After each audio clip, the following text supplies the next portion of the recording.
ils l'ont dirigé vers moi. Je me demandais, mais pourquoi cette haine envers moi? Qu'est-ce que je leur ai fait? Mais un démon m'a soulevé et m'a jeté contre le mur de cette cellule de prison. J'ai heurté le mur et j'ai eu l'impression que mes os étaient brisés. Je me suis effondré sur le sol et je me suis demandé comment je pouvais être en vie à travers ça. Je devais déjà être mort. Mais je dois expliquer une chose.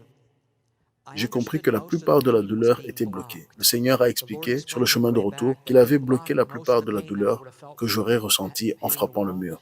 Mais il m'a permis de ressentir une petite quantité de la douleur afin que je puisse expliquer aux gens que ce n'est pas métaphorique, ce n'est pas un état d'esprit, c'est une douleur réelle et littérale que tu vas ressentir en enfer.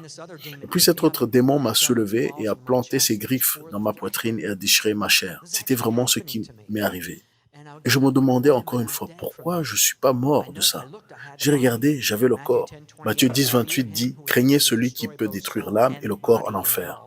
Et rappelez-vous Luc 16, l'homme riche dont Jésus a parlé, il voulait une